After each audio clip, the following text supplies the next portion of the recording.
Picture yourself waking up to the rising sun, wrapped in a soft veil of fog with the scent of fresh coffee plantations surrounding your villa in a warm embrace. At Vanasya Farm Plots, your mornings start with the fresh aroma of coffee, the crisp mountain air, and the melody of nature's symphony. Nestled in the foothills of the majestic Western Ghats, this 40-acre paradise is designed to blend luxury with nature. Premium amenities meticulously crafted for restaurant, pond, jogging track, badminton and basketball courts, plantation trail. From scenic designs to cozy farm-suitable dining, every moment at Vanasya is crafted for peace, luxury and adventure. Nature's beauty, laughter and pure joy. Book your visit today.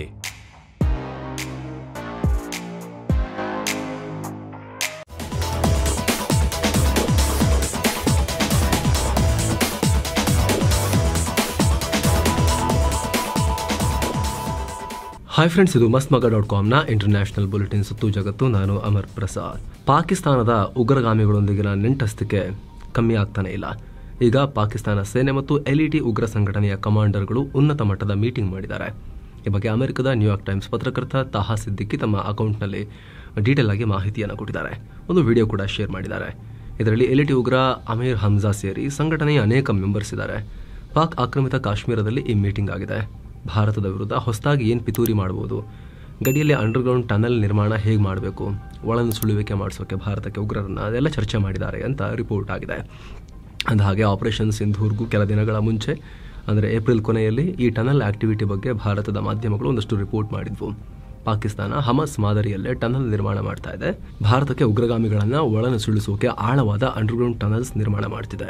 ಈ ಕೆಲಸಕ್ಕೆ ಪಾಕಿಸ್ತಾನದ ಸೇನೆ ಕೂಡ ಕೈ ಜೋಡಿಸಿದೆ. ಗಡಿ ಹತ್ತಿರದಲ್ಲಿ ಮಾಜಿ ಸೇನಾಧಿಕಾರಿಯನ್ನ ಈ ಕೆಲಸಕ್ಕೆ ಸಹಾಯ ಮಾಡೋಕೆ ನಿಯೋಜಿಸಲಾಗಿದೆ ಅಂತ ಸುದ್ದಿಯಾಗಿತ್ತು. ಸಾಂಬಾ, ಕಥುವಾ ಮತ್ತು ಇತರ ಪ್ರದೇಶಗಳಲ್ಲಿ ಟನಲ್ಸ್ ಪತ್ತೆಯಾಗಿವೆ ಅಂತ ಸೇನಾಧಿಕಾರಿಗಳು ಮಾಹಿತಿ ಕೊಟ್ಟಿದ್ರು. ಅದರ ಬೆನ್ನಲ್ಲೇ ಈಗ ಅಮೆರಿಕದ ಪತ್ರಕರ್ತ ಕೂಡ ಈ ಕುರಿತು ಮಾಹಿತಿಯನ್ನು ಹೊರಹಾಕಿದ್ದಾರೆ. ಇನ್ನೊಂದು ಕಡೆ ಭಾರತ ಮತ್ತು ಪಾಕಿಸ್ತಾನ ಸಂಘರ್ಷದ ಕುರಿತು ವಿದೇಶಾಂಗ ಕಾರ್ಯದರ್ಶಿ ವಿಕ್ರಮ್ ಮಿಶ್ರಿ ಸಂಸದೀಯ ಸಮಿತಿಗೆ ಬ್ರೀಫಿಂಗ್ ಕೊಟ್ಟಿದ್ದಾರೆ. ಈ ವೇಳೆ ಟರ್ಕಿ ಪಾಕಿಸ್ತಾನಕ್ಕೆ ಕೊಟ್ಟಿರುವ ಸಹಾಯದ ಬಗ್ಗೆ ಮಾಹಿತಿ ಕೊಟ್ಟಿದ್ದಾರೆ. ಅಲ್ಲದೆ ಟರ್ಕಿ ಹಿಂದಿನಿಂದಲೂ ಪಾಕಿಸ್ತಾನಕ್ಕೆ ಸಪೋರ್ಟ್ ಮಾಡ್ತಾನೆ ಬಂದಿತ್ತು. ಈ ಬಾರಿ ಟರ್ಕಿ ಓಪನ್ ಆಗಿ ಸಪೋರ್ಟ್ ಮಾಡಿದೆ. ಇದರಿಂದ ಭಾರತಕ್ಕೆ ದೊಡ್ಡ ಆಶ್ಚರ್ಯ ಏನೂ ಆಗಿಲ್ಲ. ಇನ್ಫ್ಯಾಕ್ಟ್ ಟರ್ಕಿ ಸಪೋರ್ಟ್ ಮಾಡುತ್ತೆ ಅನ್ನೋದು ನಮ್ಗೆ ಮೊದಲೇ ಗೊತ್ತಿತ್ತು. ಸೊ ಟರ್ಕಿಯ ಈ ನಡೆಯಿಂದ ಭಾರತ ಮತ್ತು ಟರ್ಕಿ ಸಂಬಂಧ ಆದಷ್ಟು ಬೇಗ ಸರಿ ಹೋಗೋಕ್ಕಂತೂ ಸಾಧ್ಯ ಇಲ್ಲ ಅಂತ ಹೇಳಿದ್ದಾರೆ. ಆ ಮೂಲಕ ಟರ್ಕಿ ಕೂಡ ನಮ್ಮ ಶತ್ರು ಅನ್ನೋದನ್ನು ಭಾರತ ಈಗ ಓಪನ್ ಆಗಿ ಹೇಳಿದಂತಾಗಿದೆ. ಏನು ಪಾಕಿಸ್ತಾನದಿಂದ ಅಣ್ವಸ್ತ್ರ ಬೆದರಿಕೆ ಬಂದಿತ್ತ ಅನ್ನೋ ಬಗ್ಗೆ ಕೂಡ ಮಿಶ್ರಿ ಮಾತನಾಡಿದ್ದಾರೆ. ಎರಡೂ ದೇಶಗಳ ನಡುವೆ ಸಾಂಪ್ರದಾಯಿಕ ಸಂಘರ್ಷ ನಡೆದಿದೆ ಅಷ್ಟೇ, ಯಾವುದೇ ರೀತಿಯ ಅಣ್ವಸ್ತ್ರ ಬಳಕೆ ಆಗಿಲ್ಲ.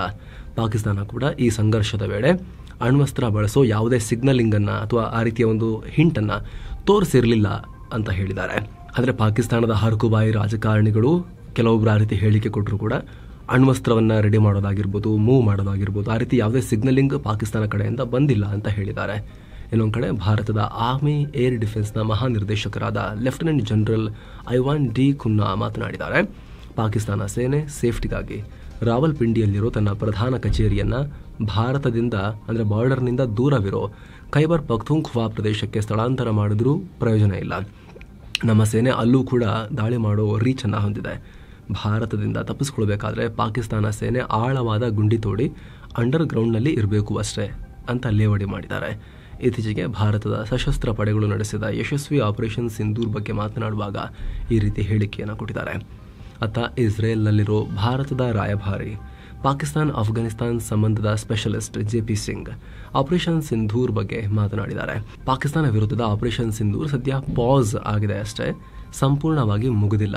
ಅಮೆರಿಕ ಹೇಗೆ ತಹವೂರ್ ರಾಣನನ್ನ ಭಾರತಕ್ಕೆ ಹಸ್ತಾಂತರ ಮಾಡ್ತೋ ಅದೇ ಮಾರ್ಗವನ್ನ ಪಾಕ್ ಪಾಲಿಸಬೇಕು. ಹಫೀಜ್ ಸಯೀದ್, ಸಾಜಿದ್ ಮೀರ್ ಮತ್ತು ಜಕೀರ್ ರೆಹಮಾನ್ ಲಖ್ವಿಯನ್ನ ನಮಗೆ ಹಸ್ತಾಂತರ ಮಾಡಬೇಕು ಅಂತ ಇಂಟರ್ವ್ಯೂನಲ್ಲಿ ಡಿಮಾಂಡ್ ಮಾಡಿದ್ದಾರೆ. ಇದೆಲ್ಲದರ ನಡುವೆ ಪಾಕಿಸ್ತಾನ ಪ್ರಧಾನಿ ಅಂತ ಗುರುತಿಸಲಾಗೋ ಶಹಬಾಜ್ ಶರೀಫ್ ಉದ್ದಟತನದ ಹೇಳಿಕೆಯನ್ನು ಕೊಟ್ಟಿದ್ದಾರೆ. ಭಾರತ ಎಲ್ಲಾದರೂ ಕದನ ವಿರಾಮವನ್ನು ಉಲ್ಲಂಘನೆ ಮಾಡಿಬಿಟ್ರೆ ಪಾಕಿಸ್ತಾನ ಅದಕ್ಕೆ ಬಲವಾದ ಪ್ರತಿಕ್ರಿಯೆ ಕೊಡೋಕೆ ರೆಡಿಯಾಗಿತ್ತು ಅನ್ನೋ ಹೇಳಿಕೆಯನ್ನು ಕೊಟ್ಟಿದ್ದಾರೆ.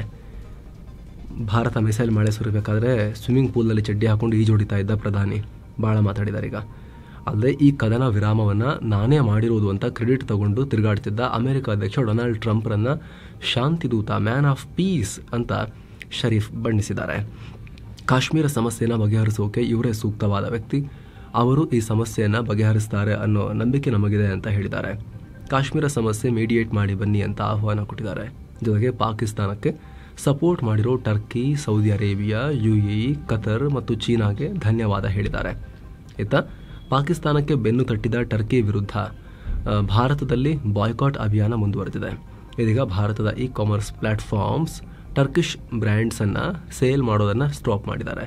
ಮಿಂತ್ರಾ, ಅಜಿಯೋ ಸೇರಿ ಅನೇಕ ಪ್ಲಾಟ್ಫಾರ್ಮ್ಸ್ ಟರ್ಕಿ ಪ್ರಾಡಕ್ಟ್ಸ್ನ ತೆಗೆದುಹಾಕಿದ್ದಾರೆ.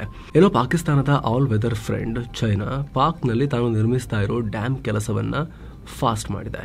2019ರಿಂದ ಚೀನಾದ ಎನರ್ಜಿ ಇಂಜಿನಿಯರಿಂಗ್ ಕಾರ್ಪೊರೇಷನ್ ಪಾಕ್ನ ಖೈಬರ್ ಪಖ್ತೂನ್ಖ್ವಾದಲ್ಲಿ ಸ್ವಾಟ್ ನದಿಗೆ ಮೊಹಮ್ಮದ್ ಹೈಡ್ರೋ ಪವರ್ ಪ್ರಾಜೆಕ್ಟ್ ಅಡಿಯಲ್ಲಿ ಡ್ಯಾಮ್ ನಿರ್ಮಾಣ ಮಾಡ್ತಾ ಇತ್ತು. ಆದರೆ ಉಗ್ರ ದಾಳಿ ಸೇರಿ ನಾನಾ ಕಾರಣಗಳನ್ನು ಕೊಟ್ಟು ಇದು ಲೇಟ್ ಆಗ್ತಾನೆ ಬಂದಿತ್ತು. ಈಗ ವೇಗ ಮಾಡ್ತೀವಿ, ಫಾಸ್ಟಾಗಿ ಮಾಡ್ತೀವಿ ಅಂತ ಚೀನಾ ಘೋಷಿಸಿದೆ. ಅಂದಹಾಗೆ ಈ ಡ್ಯಾಮನ್ನು 800 ಮೆಗಾವ್ಯಾಟ್ ವಿದ್ಯುತ್ ಉತ್ಪಾದನೆ, ಪ್ರವಾಹ ನಿಯಂತ್ರಣ, ನೀರಾವರಿ, ಕುಡಿಯೋ ನೀರಿನ ಬಳಕೆಗೆ ನಿರ್ಮಾಣ ಮಾಡಲಾಗ್ತಿದೆ ಅಂತ ಚೀನಾ ಹೇಳಿಕೊಂಡಿದೆ. ಮುಂದಿನ ವರ್ಷ ಈ ಡ್ಯಾಮ್ ಕೆಲಸ ಮುಗಿಯಬಹುದು ಅಂತ ಕೂಡ ಹೇಳಿದ್ದಾರೆ. ಪಾಕ್ ಉಪ ಪ್ರಧಾನಿ ಇಶಕ್ ದರ್ ಚೀನಾಗೆ ಭೇಟಿ ಕೊಟ್ಟ ಹೊತ್ತಲ್ಲೇ ಈ ಹೇಳಿಕೆ ಬಂದಿದೆ. ಈ ಇಶಕ್ ದರ್ ತಮ್ಮ ಚೀನಾ ಭೇಟಿಯಲ್ಲಿ ಭಾರತ ಪಾಕ್ ಜೊತೆಗಿನ ಸಿಂಧೂ ನದಿ ನೀರು ಹಂಚಿಕೆ ಒಪ್ಪಂದವನ್ನು ಅಮಾನತು ಮಾಡಿದ ನಿರ್ಧಾರದ ಬಗ್ಗೆ ಕೂಡ ಡಿಸ್ಕಸ್ ಮಾಡಿದ್ದಾರೆ. ಬಲೂಚ್ ಲಿಬರೇಷನ್ ಸೇನೆ ಮಾರ್ಚ್ 11ನೇ ತಾರೀಕು ಪಾಕ್ ಸೈನಿಕರಿದ್ದ ಜಫರ್ ಟ್ರೈನ್ ಹೈಜಾಕ್ ಮಾಡಿತ್ತಲ್ಲ, ಇದೀಗ ಆ ಹೈಜಾಕ್ನ ಕಂಪ್ಲೀಟ್ ಡಾಕ್ಯುಮೆಂಟರಿಯನ್ನು ಶೇರ್ ಮಾಡಿದ್ದಾರೆ. ಸುಮಾರು 35 ನಿಮಿಷದ ಈ ವಿಡಿಯೋದಲ್ಲಿ ವ್ಯವಸ್ಥಿತವಾಗಿ ಟ್ರೈನ್ ಹೈಜಾಕ್ ಮಾಡೋಕೆ ಹೇಗೆ ಪ್ಲಾನ್ ಮಾಡಲಾಗಿತ್ತು ಅನ್ನೋದನ್ನು ಕೂಡ ಎಕ್ಸ್ಪ್ಲೇನ್ ಮಾಡಿದ್ದಾರೆ. ಆ ಟ್ರೈನ್ನಲ್ಲಿದ್ದ ಜನರನ್ನ ಬಲೂಚಿಗಳು ಸಾಲಾಗಿ ಕರ್ಕೊಂಡ್ಬಂದು ಕೂರಿಸಿದ್ದಾರೆ. ಆ ರೈಲಿಗೆ ಮುತ್ತಿಗೆ ಹಾಕೋದು, ನಿಲ್ಲಿಸೋದು ಹೇಗೆ, ಅವರ ಹೆಜ್ಜೆನೂ ಪ್ಲಾನಿಂಗ್ ಏನಿತ್ತು ಅದೆಲ್ಲ ಕ್ಯಾಪ್ಚರ್ ಆಗಿದೆ. ಈ ಮೂಲಕ ನಾವು ಯಾವುದೋ ಉಗ್ರ ಬಂಡುಕೋರ ಸಂಘಟನೆ ಅಲ್ಲ, ಪ್ರೊಫೆಷನಲ್ ಸೇನೆ ನಾವು ಅನ್ನೋ ಥರದಲ್ಲಿ ಯೂನಿಫಾರ್ಮ್ ಎಲ್ಲ ಹಾಕೊಂಡು ಟ್ರೈನಿಂಗ್ದು ಎಲ್ಲ ವಿಜುವಲ್ಸ್ನ ರಿಲೀಸ್ ಮಾಡಿದ್ದಾರೆ, ಅದರಲ್ಲಿ ಸೇರಿಸಿದ್ದಾರೆ ಆ ಡಾಕ್ಯುಮೆಂಟ್ರಿಯಲ್ಲಿ. ಜೊತೆಗೆ ಈ ಕಾರ್ಯಾಚರಣೆ, ಅದಕ್ಕೆ ಮಾಡಿರೋ ಪ್ಲಾನಿಂಗು, ಸ್ಕೆಚ್ ಅದೆಲ್ಲವನ್ನು ತೋರಿಸಿದ್ದಾರೆ. ಸುಮಾರು 3 ವರ್ಷಕ್ಕೂ ಹೆಚ್ಚು ಕಾಲ ಜಗತ್ತನ್ನು ಕಾಡಿದ್ದ ಕೊರೋನಾ ಮತ್ತೆ ತನ್ನ ವ್ಯಾಪ್ತಿಯನ್ನು ಹೆಚ್ಚಿಸ್ತಾ ಇದೆ. ಹಾಂಗ್ಕಾಂಗ್, ಸಿಂಗಪೂರ್ ಬಳಿಕ ಭಾರತದಲ್ಲೂ ಮತ್ತೆ ಕೋವಿಡ್ ಆತಂಕ ಶುರುವಾಗಿದೆ. ಭಾರತದಲ್ಲಿ ಮೇ 19ನೇ ತಾರೀಕಿನವರೆಗೆ ಒಟ್ಟು 257 ಆಕ್ಟಿವ್ ಕೇಸಸ್ ಇವೆ ಅಂತ ಆರೋಗ್ಯ ಇಲಾಖೆ ಹೇಳಿದೆ. ಇತ್ತೀಚೆಗೆ national centre for disease control NCDC, emergency medical relief EMR, ಹಾಗೆ ICMR, ಕೇಂದ್ರ ಸರ್ಕಾರಿ ಆಸ್ಪತ್ರೆಗಳ ಎಕ್ಸ್ಪರ್ಟ್ಸ್ ಎಲ್ಲ ಸೇರಿ ಈ ಕುರಿತು ಪರಿಶೀಲನಾ ಮೀಟಿಂಗ್ ಮಾಡಿದ್ರು. ಅದರ ಬೆನ್ನಲ್ಲೇ ಆರೋಗ್ಯ ಇಲಾಖೆ ಈ ಮಾಹಿತಿ ಕೊಟ್ಟಿದೆ. ಆದರೆ ಸದ್ಯ ದೇಶದಲ್ಲಿ ಕೊರೋನಾ ಕಂಟ್ರೋಲ್ನಲ್ಲೇ ಇದೆ ಅಂತ ಆರೋಗ್ಯ ಇಲಾಖೆ ಹೇಳಿದೆ. ಅಂದಹಾಗೆ ಸಿಂಗಪೂರ್ನಲ್ಲಿ ಮೇ ಮೊದಲ ವಾರದ ವೇಳೆಗೆ ಕೊರೋನಾ ಕೇಸ್ಗಳ ಸಂಖ್ಯೆ 14,000 ದಾಟಿತ್ತು. ಕೊರೋನಾದಿಂದ ಆಸ್ಪತ್ರೆ ಸೇರುವವರ ಸಂಖ್ಯೆ ಕೂಡ 30%ಗೆ ರೈಸ್ ಆಗಿದೆ. ಅತ್ತ ಹಾಂಗ್ಕಾಂಗ್ನಲ್ಲೂ ಕೂಡ ಕೋವಿಡ್ ಏರಿಕೆ ಕಾಣ್ತಾ ಇದೆ. ಒಂದು ವಾರದಲ್ಲಿ 1042 ಕೇಸ್ ದಾಖಲಾಗಿವೆ. ಇಲ್ಲಿವರೆಗೆ 31 ಕೋವಿಡ್ ರಿಲೇಟೆಡ್ ಸಾವುಗಳು ಕೂಡ ಆಗಿವೆ. ಈಗ ಹೊಸದಾಗಿ ಕೋವಿಡ್ ಹೆಚ್ಚಾಗೋಕೆ JN1 ಅನ್ನೋ ಹೊಸ ವೇರಿಯಂಟ್ ಕಾರಣ ಅಂತ ಹೇಳಲಾಗ್ತಿದೆ. ಈ JN1 ಒಮೈಕ್ರಾನ್ BA.2.86 ಕುಟುಂಬಕ್ಕೆ ಸೇರಿದ ವೇರಿಯಂಟ್. ಇದು ಸುಮಾರು 30 ಮ್ಯೂಟೇಷನ್ಗಳನ್ನು, ರೂಪಾಂತರಗಳನ್ನು ಆಲ್ರೆಡಿ ಹೊಂದಿದೆ. ತನ್ನ ಸ್ಪೈಕ್ ಪ್ರೋಟೀನ್ನಲ್ಲಿ ಹಲವು ಚೇಂಜಸ್ ಮಾಡಿಕೊಂಡಿದೆ. ಹೊಸ ಅವತಾರ ಎತ್ತು ಬಂದಿದೆ. ಇದರಿಂದ ಮನುಷ್ಯನ ರೋಗ ನಿರೋಧಕ ಶಕ್ತಿಯಿಂದ ವೈರಸ್ಗೆ ತಪ್ಪಿಸ್ಕೊಳ್ಳೋಕೆ ಸಹಾಯ ಆಗ್ತಾ ಇದೆ. ಭಾರತ ಪಾಕ್ ಸಂಘರ್ಷದಿಂದ 12 ದಿನಗಳಿಂದ ಸ್ಥಗಿತಗೊಂಡಿದ್ದ ಅಟಾರಿ ವಾಘಾ ಬಾರ್ಡರ್ ಕಾರ್ಯಕ್ರಮ ಬೀಟಿಂಗ್ ರಿಟ್ರೀಟ್ ಸೆರೆಮನೀಸ್ ಮೇ 21ರಿಂದ ಮತ್ತೆ ಆರಂಭಗೊಳ್ಳಲಿವೆ. ಪಂಜಾಬ್ನ ಅಟಾರಿ ವಾಘಾ ಗಡಿ, ಫಿರೋಜ್ಪುರ್ನ ಹುಸೈನಿವಾಲಾ ಗಡಿ ಮತ್ತು ಫಜಿಲ್ಕಾ ಜಿಲ್ಲೆಯಲ್ಲಿರೋ ಸದ್ಕಿ ಮತ್ತು ಸೊಲೆಮಂಕಿ ಗಡಿಯಲ್ಲಿ ಈ ಕಾರ್ಯಕ್ರಮ ಶುರುವಾಗ್ತಾ ಇದೆ. ಆದರೆ BSF ಸೈನಿಕರು ಮತ್ತು ಪಾಕ್ ರೇಂಜರ್ಸ್ ಅಧಿಕಾರಿಗಳ ಮಧ್ಯೆ ಯಾವುದೇ ಹ್ಯಾಂಡ್ ಶೇಕ್ ಇರೋದಿಲ್ಲ ಮತ್ತು ಧ್ವಜ ಇಳಿಸೋ ಅವಧಿ ವೇಳೆ ಗೇಟ್ಗಳು ಓಪನ್ ಇರಲ್ಲ ಅಂತ ಭಾರತೀಯ ಸೇನೆ ಹೇಳಿದೆ. ಸಾರ್ವಜನಿಕರು ಇಲ್ಲಿಗೆ ಬಂದು ಭೇಟಿ ಕೊಡಬಹುದು ಅಷ್ಟೇ ಅಂತ ಹೇಳಿದೆ. ಒನ್ ಬಿಗ್ ಬ್ಯೂಟಿಫುಲ್ ಬಿಲ್ ಅನ್ನೋ ಹೊಸ ಮಸೂದೆಯನ್ನು ಅಮೆರಿಕದಲ್ಲಿ ಪರಿಚಯಿಸಲಾಗಿದೆ ಟ್ರಂಪ್ ಸರ್ಕಾರ. ಈಗ ಇದು ಭಾರತೀಯರ ಮೇಲೆ, ಭಾರತಕ್ಕೆ ಬರ್ತಿರೋ ರೆಮಿಟೆನ್ಸ್ ಮೇಲೆ ಗಂಭೀರ ಪರಿಣಾಮ ಬೀರುತ್ತೆ ಅಂತ ಹೇಳಲಾಗ್ತಿದೆ. ಯಾಕಂದರೆ ಈ ಮಸೂದೆ ಪ್ರಕಾರ ಅಮೆರಿಕದಲ್ಲಿರೋ ವಲಸಿಗರು ತಮ್ಮ ದೇಶಕ್ಕೆ ಅವರು ದುಡಿದಿರೋ ದುಡ್ಡನ್ನು ಅವ್ರ ಫ್ಯಾಮಿಲಿ ಕಳಿಸಬೇಕಾದ್ರೆ ಸುಮಾರು 5% ಟ್ಯಾಕ್ಸ್ ಕಟ್ಟಾಗುತ್ತೆ. ಇದಕ್ಕೆ ಯಾವುದೇ ಲಿಮಿಟ್ ಕೂಡ ಇಲ್ಲ. ಸಣ್ಣ ಪ್ರಮಾಣದಲ್ಲಿ ಹಣ ಕಳಿಸಿದ್ರು ಕೂಡ 5% ಟ್ಯಾಕ್ಸ್. ಇದು H1B ವೀಸಾ ಸ್ಟೂಡೆಂಟ್ಸ್ ಮತ್ತು ಗ್ರೀನ್ ಕಾರ್ಡ್ ಹೋಲ್ಡರ್ಸ್ಗೂ ಅನ್ವಯ ಆಗುತ್ತೆ. ಹೀಗಾಗಿ ಈ ಹೊಸ ಕಾನೂನು ಜಾರಿಗೆ ಬಂದರೆ ಭಾರತದ ರೆಮಿಟೆನ್ಸ್ ಮೇಲೆ ಗಂಭೀರ ಪರಿಣಾಮ ಉಂಟಾಗುತ್ತೆ ಅಂತ ಹೇಳಲಾಗ್ತಿದೆ. ಯಾಕಂದರೆ ಅಮೆರಿಕದಲ್ಲಿ ಸುಮಾರು 45 ಲಕ್ಷ ಭಾರತೀಯ ಮೂಲದವರು ಕೆಲಸ ಮಾಡ್ತಿದ್ದಾರೆ. 2023-24ರಲ್ಲಿ ಅಮೆರಿಕದಲ್ಲಿರೋ ಭಾರತೀಯರು ಬರೋಬ್ಬರಿ $32 ಬಿಲಿಯನ್ ಹಣವನ್ನು ಭಾರತಕ್ಕೆ ಅವರ ಫ್ಯಾಮಿಲೀಸ್ಗೆ ಟ್ರಾನ್ಸ್ಫರ್ ಮಾಡಿದರು. ಈ ಹೊಸ ಕಾನೂನು ಜಾರಿಗೆ ಬಂದರೆ ಅಮೆರಿಕದ ಬೊಕ್ಕಸಕ್ಕೆ ವಾರ್ಷಿಕವಾಗಿ ಟ್ಯಾಕ್ಸ್ ರೂಪದಲ್ಲಿ ಭಾರತೀಯರಿಂದಲೇ $1.6 ಬಿಲಿಯನ್ ಸೇರುತ್ತೆ ಅನ್ನೋ ಅಂದಾಜಿದೆ. ಅಂದ್ರೆ ಅಮೆರಿಕದಲ್ಲಿರುವ ಭಾರತದ ಒಂದು ಫ್ಯಾಮಿಲಿ ಪ್ರತಿ ತಿಂಗಳು ಸುಮಾರು $1,000 ಭಾರತಕ್ಕೆ ಕಳಿಸಿದ್ರೆ ಇದರಲ್ಲಿ $50 ಟ್ಯಾಕ್ಸ್ಗೆನೆ ಕಟ್ ಆಗುತ್ತೆ. $950 ಮಾತ್ರ ಫ್ಯಾಮಿಲೀಸ್ಗೆ ಭಾರತಕ್ಕೆ ಹೋಗುತ್ತೆ. ಸೊ ಇದರಿಂದ ರೆಮಿಟೆನ್ಸ್ ಮೂಲಕ ಅಮೆರಿಕದಿಂದ ಭಾರತಕ್ಕೆ ಬರುವ ಹಣಕ್ಕೆ ಪೆಟ್ಟು ಬೀಳುತ್ತೆ. ಬಿಲಿಯನ್ ಡಾಲರ್ ಭಾರತೀಯರ ಹಣ ಅಮೆರಿಕ ಸರ್ಕಾರಕ್ಕೆ ಹೋಗುತ್ತೆ. ಇಸ್ರೇಲ್ ಪ್ರಧಾನಿ ನೆತನ್ಯಾಹು ಗಾಜಾವನ್ನ ಸಂಪೂರ್ಣ ವಶಕ್ಕೆ ಪಡಿತೀವಿ ಅಂತ ಹೇಳಿದ್ರು. ಇದಕ್ಕೆ ಕೆನಡಾ, ಫ್ರಾನ್ಸ್ ಮತ್ತು ಬ್ರಿಟನ್ನಿಂದ ವಿರೋಧ ವ್ಯಕ್ತವಾಗಿದೆ. ಈ 3 ರಾಷ್ಟ್ರಗಳು ಇಸ್ರೇಲ್ಗೆ ಎಚ್ಚರಿಕೆ ಕೊಟ್ಟಿವೆ. ಇಸ್ರೇಲ್ ಗಾಜಾದಲ್ಲಿ ತನ್ನ ಆಕ್ರಮಣವನ್ನು ನಿಲ್ಲಿಸದೆ ಹೋದರೆ ನಾವು ಇಸ್ರೇಲ್ ಮೇಲೆ ಸ್ಯಾಂಕ್ಷನ್ಸ್ ಹೇರ್ತೀವಿ ಅಂತ ಹೇಳಿದ್ದಾರೆ. ಇದಕ್ಕೆ ನೆತನ್ಯಾಹು ಕೂಡ ತಿರುಗೇಟು ಕೊಟ್ಟಿದ್ದಾರೆ. ಇಸ್ರೇಲ್ ತನ್ನನ್ನು ರಕ್ಷಣೆ ಮಾಡಿಕೊಳ್ಳೋದನ್ನು ಮುಂದುವರಿಸುತ್ತೆ. ಇದು ನಾಗರಿಕತೆ ಮತ್ತು ಅನಾಗರಿಕತೆ ನಡುವಿನ ಯುದ್ಧ. ಹಮಸ್ಗಳು ನಮ್ಮ ಕಂಡೀಷನ್ಗಳಿಗೆ ಒಪ್ಪಿದ್ರೆ, ವಿಶೇಷವಾಗಿ ಶಸ್ತ್ರ ತ್ಯಾಗ ಮಾಡಿದ್ರೆ ಈಗಲೇ ಯುದ್ಧ ನಿಲ್ಲಿಸ್ತೀವಿ. ಒಪ್ಪಲಿಲ್ಲ ಅಂದ್ರೆ ನಾವು ಕ್ರಮ ತಗೊಳ್ಳೋದನ್ನ ಮುಂದುವರಿಸ್ತೀವಿ. ನಮ್ಮನ್ನ ಯಾರು ತಡೀಲಿಕ್ಕೆ ಆಗಲ್ಲ ಅಂತ ನೆತನ್ಯಾಹು ಹೇಳಿದ್ದಾರೆ. ಮತ್ತೊಂದು ಕಡೆ ಇಸ್ರೇಲ್ ಗಾಜಾದಲ್ಲಿ ತನ್ನ ದಾಳಿಯನ್ನ ಮುಂದುವರಿಸಿದೆ. 50 ಜನ ಹೊಸದಾಗಿ ಪ್ರಾಣವನ್ನ ಕಳ್ಕೊಂಡಿದ್ದಾರೆ ಅಂತ ಹಮಸ್ ಹೇಳಿದೆ. ಟ್ರಂಪ್ರ ಟ್ಯಾರಿಫ್ ಜಗತ್ತಿನ ಸಾಕಷ್ಟು ರಾಷ್ಟ್ರಗಳ ನಿಲುವುಗಳಲ್ಲಿ ಬದಲಾವಣೆ ತರ್ತಾ ಇದೆ. ಈಗ ಬ್ರಿಟನ್ ಮತ್ತೆ ಯುರೋಪಿಯನ್ ಯೂನಿಯನ್ ಜೊತೆಗೆ ಟ್ರೇಡ್ ಮತ್ತು ಡಿಫೆನ್ಸ್ಗೆ ಸಂಬಂಧಪಟ್ಟ ಒಪ್ಪಂದ ಮಾಡಿಕೊಳ್ಳೋಕೆ ಮುಂದಾಗಿದೆ. ಈ ಒಪ್ಪಂದಗಳ ಕುರಿತು ಯುಕೆ ಪ್ರಧಾನಿ ಕಿಯರ್ ಸ್ಟಾರ್ಮರ್, ಯುರೋಪಿಯನ್ ಕಮಿಷನ್ ಅಧ್ಯಕ್ಷೆ ಉರ್ಸುಲಾ ವಾಂಡರ್ ಲಿಯನ್ ಮತ್ತು ಯುರೋಪಿಯನ್ ಕೌನ್ಸಿಲ್ ಅಧ್ಯಕ್ಷ ಅಟಿನಿಯಾ ಕೋಸ್ಟಾ ಲಂಡನ್ನಲ್ಲಿ ಮಾತುಕತೆ ನಡೆಸಿದ್ದಾರೆ. ಈ ಒಪ್ಪಂದ EU ಮತ್ತು ಯುಕೆ ಸಂಬಂಧದಲ್ಲಿ ಹೊಸ ಯುಗವನ್ನು ಆರಂಭ ಮಾಡುತ್ತೆ ಅಂತ ಕಿಯರ್ ಸ್ಟಾರ್ಮರ್ ಹೇಳಿದ್ದಾರೆ. ಅಂದಹಾಗೆ ಯುಕೆ 2020 ಜನವರಿಯಲ್ಲಿ ಯುರೋಪಿಯನ್ ಯೂನಿಯನ್ನಿಂದ ಹೊರಗೆ ಬಂದಿತ್ತು. ಅಂದಹಾಗೆ ವಲಸೆ ಮತ್ತು ಆರ್ಥಿಕ ಕಾರಣಗಳನ್ನು ಕೊಟ್ಟು ಯುಕೆ ಈ ಗುಂಪಿನಿಂದ ಹೊರಗೆ ಬಂದಿತ್ತು. ಈ ರೀತಿ ಹೊರಬರೋಕೆ ಅಮೆರಿಕ ಕೂಡ ಮೇನ್ ಪಾತ್ರಧಾರಿಯಾಗಿತ್ತು. ಈಗ ಅಮೆರಿಕ ಸಹವಾಸ ಕಿಯರ್ ಸ್ಟಾರ್ಮರ್ಗೆ ಕಿರಿಕಿರಿ ತರ್ತಾ ಇದೆ. ಈಗ ಮತ್ತೆ ಯುರೋಪಿಯನ್ ಯೂನಿಯನ್ ಕಡೆಗೆ ಬ್ರಿಟನ್ ಮುಖ ಮಾಡ್ತಾ ಇದೆ. ಬಾಂಗ್ಲಾದ ನಟಿ ನುಸ್ರತ್ ಫರಿಯಾ ಅವರನ್ನ ಕೊಲೆ ಯತ್ನ ಪ್ರಕರಣದಲ್ಲಿ ಜೈಲಿಗೆ ಹಾಕಲಾಗಿದೆ. ಹಸೀನಾ ಪದಚ್ಯುತಿ ವೇಳೆ ನಡೆದ ಗಲಭೆಯಲ್ಲಿ ಇನಾಮುಲ್ ಹಕ್ ಅನ್ನೋರನ್ನ ಫರಿಯಾ ಕೊಲ್ಲೋಕೆ ಪ್ರಯತ್ನ ಪಟ್ಟರು ಅನ್ನೋ ಆರೋಪ ಮಾಡಿ ಜೈಲಿಗೆ ಹಾಕಿದ್ದಾರೆ. ಅಂದಹಾಗೆ ನುಸ್ರತ್ ಫರಿಯಾ ಶೇಖ್ ಮುಜಿಬುರ್ ರೆಹಮಾನ್ರ ಬಯೋಪಿಕ್ನಲ್ಲಿ ಆಕ್ಟ್ ಮಾಡಿದರು. ಶೇಖ್ ಹಸೀನಾರ ಪಾತ್ರದಲ್ಲಿ ನಟಿಸಿದ್ರು.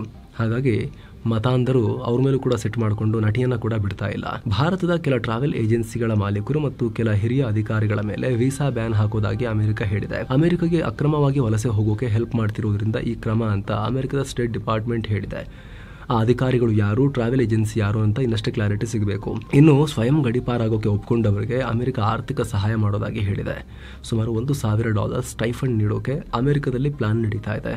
ಈ ಸೆಲ್ಫ್ ಡಿಪೋರ್ಟೇಷನ್ ಪ್ರೋಗ್ರಾಮ್ನ ಮಾರ್ಚ್ನಲ್ಲಿ ಶುರು ಮಾಡಲಾಗಿತ್ತು. ಅಲ್ಲಿಂದೀಚೆಗೆ ಸ್ವಯಂ ಗಡಿಪಾರ ಹೋಗೋಕೆ ಒಪ್ಪಿದ ಹಲವರ ವಿಮಾನ ಟಿಕೆಟ್ ದರವನ್ನು ಅಮೆರಿಕನ್ ಆಡಳಿತವೇ ಪೇ ಮಾಡಿದೆ. ಇನ್ನು ಸೋಮವಾರ ಕೂಡ ಇದೇ ಪ್ರೋಗ್ರಾಮ್ ಅಡಿ 64 ಪ್ರಯಾಣಿಕರನ್ನ ಹೊತ್ತ ವಿಮಾನ ಅಮೆರಿಕದಿಂದ ಹೊಂಡುರಾಸ್ ಮತ್ತು ಕೊಲಂಬಿಯಾ ರಾಷ್ಟ್ರಕ್ಕೆ ಹೋಗಿದೆ.